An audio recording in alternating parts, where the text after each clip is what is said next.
welcome to the Buffalo Convention Center. I'm Erie County Executive Mark Pollenkars, as we are here to talk about a number of upcoming conventions and meetings that are being held here at the re-energized, remodeled Buffalo Convention Center. I'm joined by Patrick Kaler, Visit Buffalo Niagara, and Jeff Calkins, the Executive Director here at the Convention Center. And we'll talk a little bit more about some of the upcoming conventions, but also the impact that this has on our community. And there's a big one that starts later this week. They're actually doing a load-in starting today, and that's the American Cheese Society's National Conference, in which more than 1,000 individuals in the cheese industry will be coming here to Buffalo, to the Convention Center, to our community, investing their money, spending it here at our hotels and our restaurants, and also showing off the latest in the cheese industry. So I'm certain quite a few of us will be here later in the week to see if we get some free samples. But this is an example, this conference, the conference that's coming up right afterwards, the North American Science Fiction Writers Convention. These are conferences we would have not gotten in the past, but for the investment that county government made in the Convention Center, as well as the great team that is here at the Convention Center. Convention Center has been known for a long time for the food service, for their ability to deliver for conferences, but we always heard from folks, yeah, you got a great convention center, but it just looks so old. And that's why the county invested $6 million to redo the facade, has invested money otherwise with regards to the lobby here. There's other plans to invest in the Wi-Fi going forward, work that was done in the main ballroom to make it brighter. A lot of people have said, what'd you do to the ballroom? It looks bigger, it looks much better. And all it was really was some coats of paint. But it goes to show what you can do with a facility that, while old, if you invest and make it new, it will bring new conventions here. And this is just the start. There are many more that will be coming later this year and in the next couple of years. And I'll turn it over to Patrick Kaler to talk a little bit more about that. But I remember when we were investing in this facility, we were getting some negative feedback from those in the community who were saying, it's not going to matter. You're not going to be able to get national conferences. Well, we're not going to compete against New York, Chicago, Orlando, and Las Vegas. Those are much bigger facilities with much more rooms for hotels, and we're not going to be able to compete with them. We've always said we were not here to compete against those entities, but we knew we could compete against the Hartfords, the Grand Rapids, the Pittsburghs, and the Clevelands for regional conferences, as well as some of these other areas across the country where we're now getting national conferences where we didn't get them before. The upcoming conferences are going to have a $7 million impact locally, financially, money that's being brought into our community. So there's more money that's going to be brought just in the upcoming weeks into our community than what Erie County spent with regards to improving the facade in the last couple of years. And then when you include the other conferences that are coming, more than $30 million just in the next year and a half alone, that's additional money that we would not have received. Those are people that are coming in here and are staying at hotels, going to restaurants. So they're paying sales tax. They're paying hotel taxes. They're investing in our local community by shopping at local stores. They're going to see some of the other sites. I guarantee you, people that are coming for this American Cheese Society conference are going to go and see some of our wonderful arts and cultural institutions in our community, as well as, we know, probably go up to Niagara Falls as well. This is why we invest in these facilities, to bring people here so that they could have an incredible experience in Buffalo in the summer. We know a lot of people think about Buffalo and its weather. Well, I can't wait for them to come here and see the great weather that we're going to have in the upcoming week and realize that this is a wonderful community, and I'm very glad that they're coming, the American Cheese Society, the National Science Fiction Writers Association, and the others, because when they come here, they're going to spread the message about Buffalo. We came there. They got a great convention center. It's a great community, and hopefully they'll be back in the future. And this would not be possible without our great partners here at the Convention Center and Visit Buffalo Niagara. Visit Buffalo Niagara and its team works very hard to bring these conferences here. We would not have gotten this without the investment from the county, but we certainly would not have gotten this without the incredible team that Patrick Kaler has put together that can go out there and sell our community. For many years, people would have thought, Buffalo, I'm not going there for a conference, I'm not going there for a convention. That's long gone. We're getting conferences and conventions we never would have had in the past, and it's a result of the great team and effort that Patrick Kaler and the Visit Buffalo Niagara staff have put together to sell our community. We know how wonderful Buffalo and Erie County is. Now the rest of the world is finding out. And I want to thank Patrick and his team and invite him up to say a few words about what's coming in the future as well. Thank you very much. Well, so much thanks goes to the county executive and our county legislature for these major improvements that have been made into the physical plant of the convention center. Yes, that does make a huge difference in our overall selling proposition. As the county executive mentioned, we did hear lots of complaints about the overall physical plant of the convention center, how the facade was not welcoming. We couldn't necessarily divide the lobby into different sections so that we could host multiple events at the same time. Just the openness and the airiness that the convention center welcomes now people into our lobby. Plus, as he said, a fresh coat of paint has gone a long way in our our first floor meeting room space. So thank you so much for your commitment to the facility, as well as the investment into Visit Buffalo Niagara and the convention center. Without the county support, we wouldn't be able to do the business that we do. So you've heard me say many, many times that the overall tourism side of things were the hardest hit and the slowest to recover from the pandemic. We are still in recovery mode on the meetings and convention side of things. We've already recovered as far as our overall numbers on hotel visitations, the revenue that's generated. We've actually exceeded on hotel revenue generated, but it's those big groups that are coming back, and we're starting to see the momentum now. And that's why all of these improvements are so important, because it helps tell the story. But Visit Buffalo Niagara, the Buffalo Niagara Convention Center, no, the Buffalo Convention Center. I knew I was going to do that.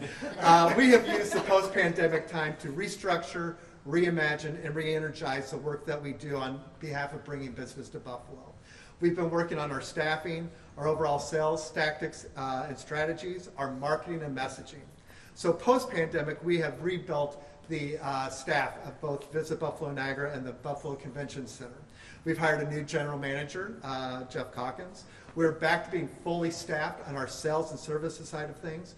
We've even hired a salesperson in the DC market to help us be a little bit more nimble in working with those national associations where we have boots on the ground in Washington, DC.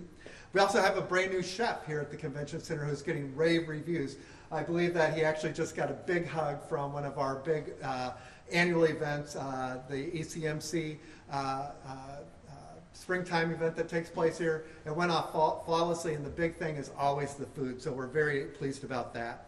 We've also reimagined our overall sales strategies. We came up with a booking incentive promotion for talking about the new facade, the other upgrades that we have put into the convention center, as well as the introduction of our new sales team. This is a great way for our introduction of our new sales team, as well as talking about the incentive program that we have here at the center. Again, like I said, these improvements have made a huge difference in getting the attention in our overall storytelling.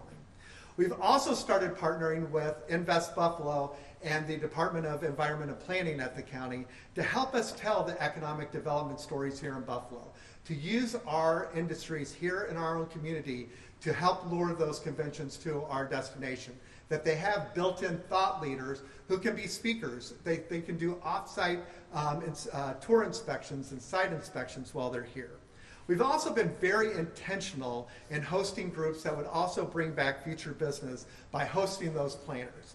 Last year we hosted the MPI Thought Leaders as well as the Arrowhead Conferences Leadership Retreat. We also hosted this year the Select Traveler Conference.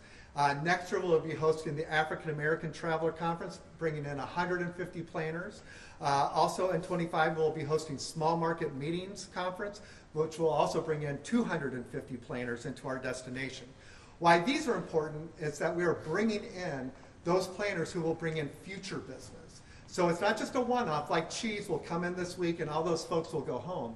But these other pieces of business are actually bringing in planners who will bring us future business in future years. So that's very much a win-win situation for us, not only to host the conventions, but also to have the residuals after it takes place. The sales team attends over 50 trade shows on an annual basis. Keep in mind, they're only 52 weeks out of the year. So our team my great team behind me, is always outselling and promoting our destination to bring these pieces of business to our community. We'll also be hosting our 10th annual Customer Advisory Council meeting, who are made up of meeting planners, association presidents, and CEOs who come to our destination to help us plan for the following year.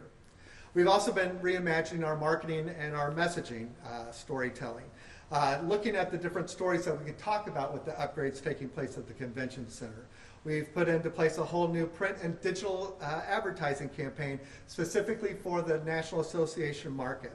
We've also been more aggressive with our social media presence and engagement on LinkedIn, going right to those meeting planners and sports right holders who will think about Buffalo. In 2025, we're going to have new marketing dollars that we're going to be putting into place. VBN is currently in the process of awarding a new contract for an agency of record who will, in addition to putting out a new branding campaign on the leisure side, but will also develop a whole new campaign for meetings and conventions and sports to, again, further promote our destination. As the county executive said, we have about 4 different pieces of business through the rest of this year that will bring in 8,000 people with an economic impact of over $7 million. And that doesn't include the world's largest disco or some other things that will be taking place that happen on an annual basis. But these are large conventions that will be filling up the space. In 25 and 26, we have 22 meetings on the books right now that will bring in 22,000 people with an economic impact of over $30 million in economic impact. Some of those include the National College Testing Association Annual Conference, World Canals Conference, the American Association of Aerosol Research, the Center for Inquiry Annual Conference, and the National Indian Educators Association.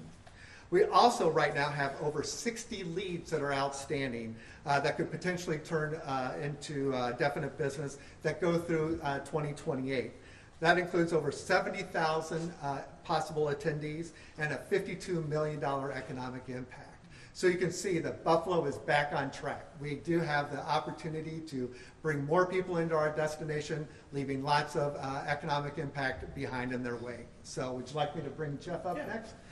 Next, I'd like to introduce Jeff Calkins, the General Manager of the Buffalo Convention Center. Thank you.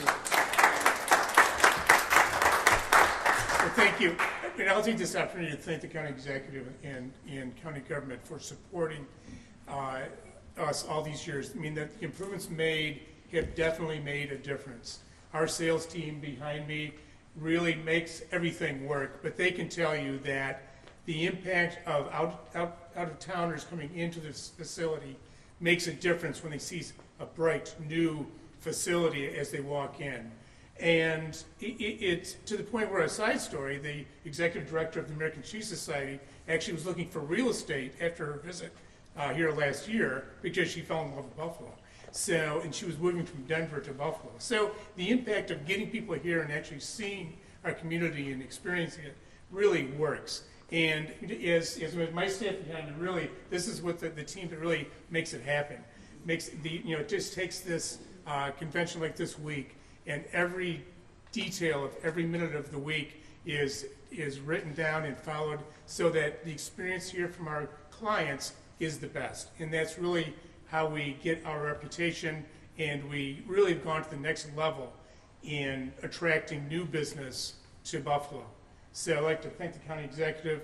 Patrick and his staff are remarkable to work with, and my own team that really day to day just make it happen. So thank you. And I just took a few events that we have had in the last weekend. We had Comic-Con. I don't know if anybody experienced that. We had a record crowd last weekend, over 12,000 people, to the point where they're going to come back for a second show now in the fall. So it really, not only conventions, but all events are really starting to come back, experience Buffalo, and really make a difference. So, that, as well as in the fall, we have an event called Brick Fest Live, which is a Lego convention, and they're doing a tremendous job on their social media, but that is going to be another one of those shows that are going to surprise us with the attendance. So there's a lot of new conventional and non-conventional events that are coming our way, and it's because we've sort of opened up the the curtains to more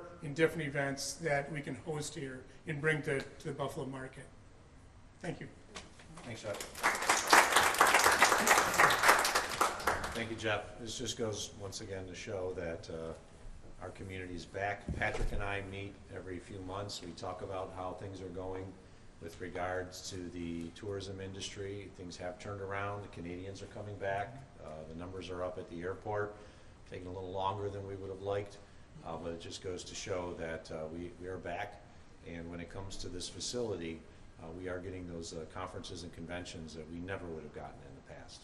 We were lucky we got regional conventions, we might get statewide, occasionally we get a national, but as was noted, we have a number of national conventions that are coming into our community, and it's because of the investment that the county government made in a building that the county owns. That's why we invest in it. It is owned by the people of Erie County, and as a result, we need to invest in it to create a better future for all of us, and I want to thank my partners in the legislature for doing that.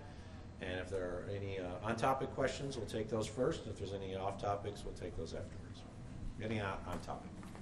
How much more of an impact is this compared to periods maybe in the past before the renovations that took place here at the convention center?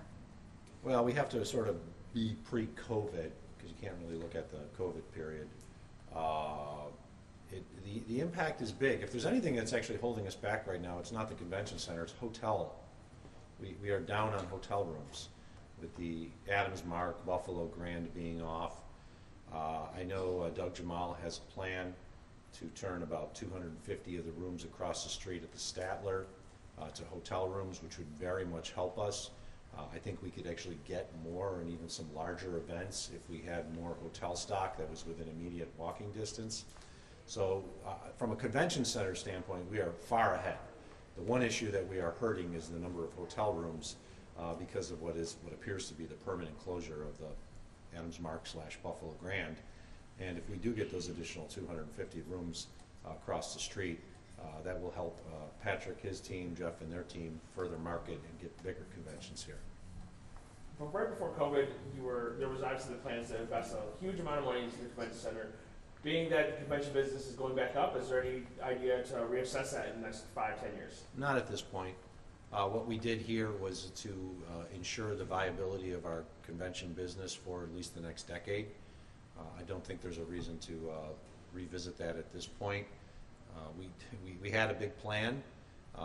If we had tried to implement that plan right now, that number would have gone up substantially just because of construction costs. And we never were going to be able to compete against the New Yorks, the Orlandos, the Chicagos, the Philadelphias, the Vegas events. We were always trying to ensure that we could keep our market share. And what we've been able to do with the investment here is keep our market share. So at this point, I don't see a reason why we would be looking at a new convention center, at least for the next decade. Just in general, when it comes to the convention center, is it easier booking things more in, say, July than compared to like January, or is it? Turn it over to Patrick and Jeff on that one. Well, prior to the pandemic, it was a little bit more difficult for us to book meetings and conventions during the summer months because the hotels could command a higher rate during that time of year. This year has been a little bit more special for us because we've had not only the American Cheese Society, the science fiction writers. A couple weeks ago, we also had the National Confectioners.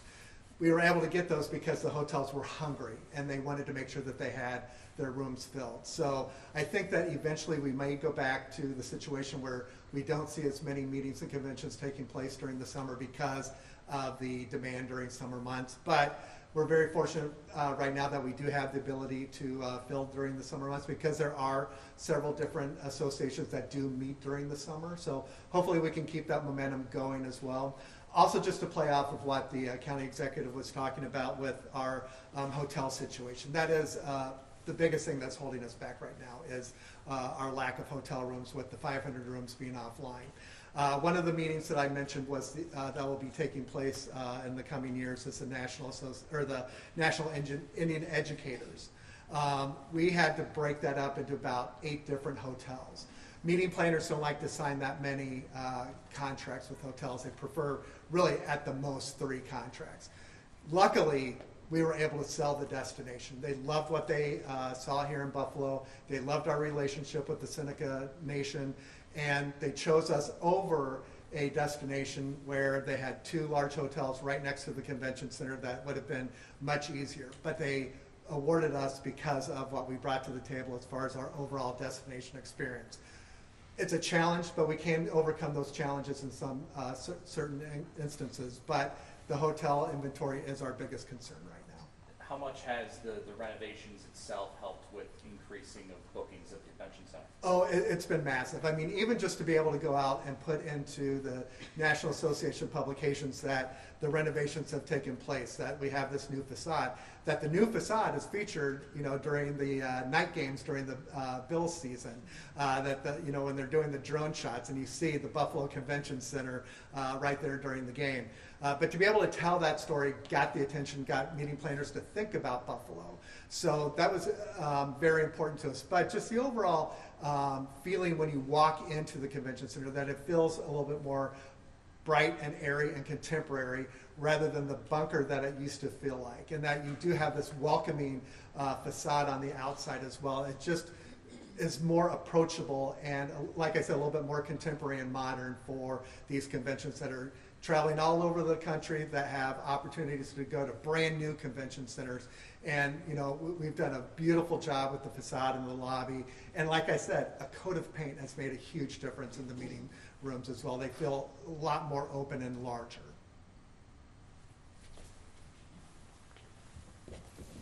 Any other on-topic questions? If there are, I'll take off-topic, and you don't have to stand there if you don't want. Depending what the off-topic question is, you might not want to be in the background. Legislator Rodrigo is introducing a tax dollar disclosure act, which pretty much allows taxpayers to see how every dollar is spent online. How would you respond to that? Well, we already do that. I'm not surprised she might not know that because she's a brand new legislator. But we already do that through the budget office. You can find the complete budget as well as the monthly reports online. You can also go to the controller's website in which they show all the contracts. So it doesn't need to be done because it's already done. Multiple different avenues, pretty much. Yeah, You I see mean, it anyways. sometimes county government is so big and encompassing, it takes a while to understand what's actually in place. So I guess I'm not surprised that the legislator, who's only been there for about a year or so, would not have realized that it already exists. So there's no reason to double the efforts. Mark, with the Savannah Bananas in town yesterday, we were getting some tweets or seeing some activity on social media with people talking about the high prices of parking right around Salem Field, some as high as $50. Just what do you make of these lots, private, city-owned? I'm not entirely sure which ones they were going up to $50, but what do you make of the high prices for? I don't think the city-owned lots were $50, but there were privately owned that were. This is not the first time that's happened with a major event in our community. The county has no role in this whatsoever. The city actually sets a standard for what is the highest amount that could be charged for a parking spot. And as long as the owner is under that, then they actually can do it. It's unfortunate when you see lot owners do that, take advantage of our locals or people coming from out of the area to enjoy event. This has happened previously with the NCAAs over at the arena. It's happened with concerts. If you go to a Bison's game, you're going to be able to get parking pretty cheap around, if it's not during the workday. But it is something that's out of the control of the county. And as I said, the city of Buffalo actually sets the highest amount that can be charged. And as long as they're under it, then it's legal for them to do that. Do you feel that there's potentially some concern that, given the sticker shock of the prices for parking, that some people may believe Buffalo might not be able to host these bigger events just because of these larger prices? I know, like Houston for like Copa America had $130 parking prices, but for people here locally, $50.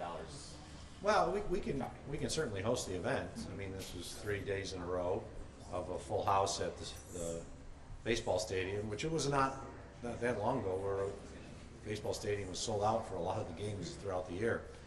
I mean, it might give people a bad taste in your mouth. I agree with that. It won't affect our ability to host these events. but it might have people think twice about whether they want to come down. And the irony is, especially on the weekends, there's no paying for parking on street parking in Buffalo. You could park anywhere on the street in Buffalo as long as it's a legitimate spot, and you won't pay. You could park further up where you might only pay $5 and take the train down, and it lets you out right across from the baseball stadium.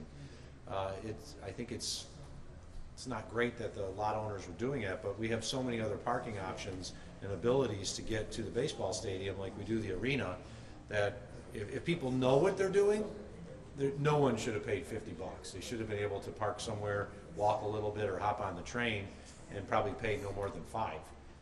It's just sad that that happened.